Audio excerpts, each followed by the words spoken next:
The Vienna Belt has a little bit of damage here on what seems like the nose part. It is suggested that a nose ring, a gold nose ring that was secured to this part, but obviously it has been lost. One curious fact about this belt is that it doesn't have any glass beads. We saw in my other video that the Pecorini semi is covered with glass beads. Maybe not completely covered, but it has a lot of glass beads. So this particular belt and semi figurine is missing that. And we know that Columbus and the other people who were authorized to go to the islands, the Caribbean islands, were told to bring glass beads in order to trade. It reached a point, as it says here, that there were about 10 million glass beads sent to the islands between 1583 and 1613. But what this particular belt does have, which is extremely rare, are jet beads. Jet beads were much more expensive than glass ones. But what is jet? Jet is a gemstone that is formed by fossilized wood. So it was a much more rare item and much more expensive. Jet was mostly reserved for rosaries and necklaces among the Spanish. But because jet was handmade, it is incredibly difficult to give it a timestamp. We can't place these particular beads in time. It is assumed that jet wasn't something that the Tainos had. However, I know from the description that Bartolomé de las Casas gives of Anacaona's warehouses of wooden objects, he describes them as being so black that they look like jet. So could these particular pieces have been made by the Tainos?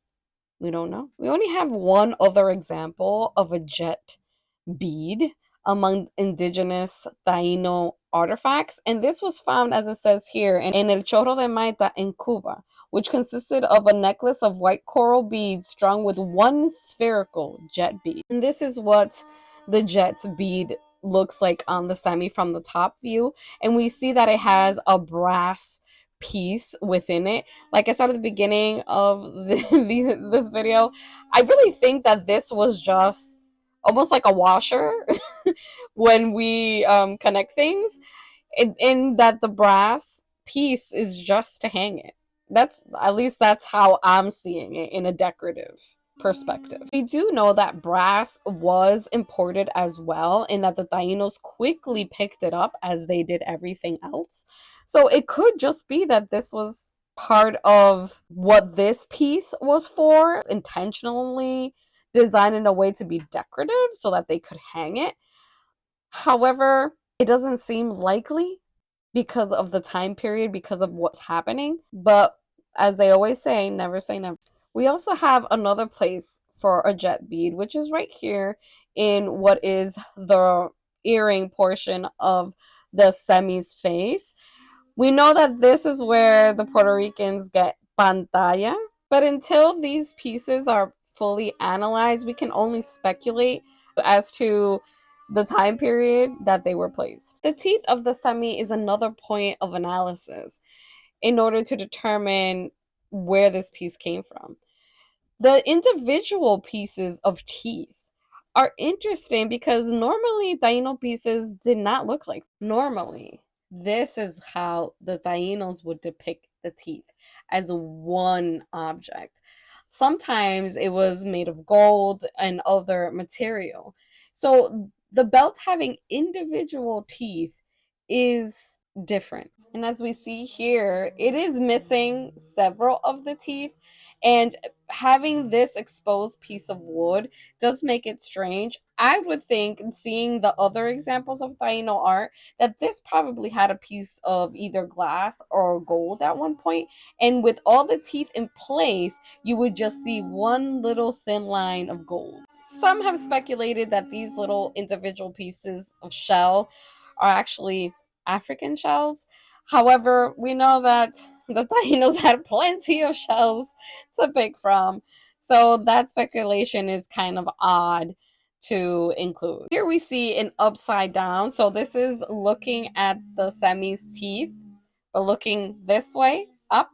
So this is the chin, And this is the teeth. So we see that they're missing one, two, three teeth in there. One last point that the researchers looked into was the fact that under the jet pieces was wax. Wax was not a common element in Taino artwork. We actually don't have, from my research that I've looked, don't have any other examples of artifacts with wax.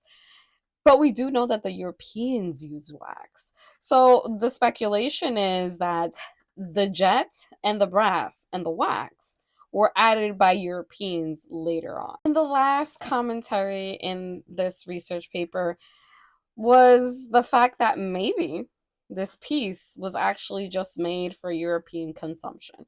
And it was something that was a phenomenon at the time. Many, and it happens still now, that there are many false pieces being made in order to satisfy an audience's desire or demand for the object. We do know that later on, pieces were enhanced and designed specifically for European consumption. Could this be one of those pieces? More analysis is needed in order to determine what the actual composition of this piece is.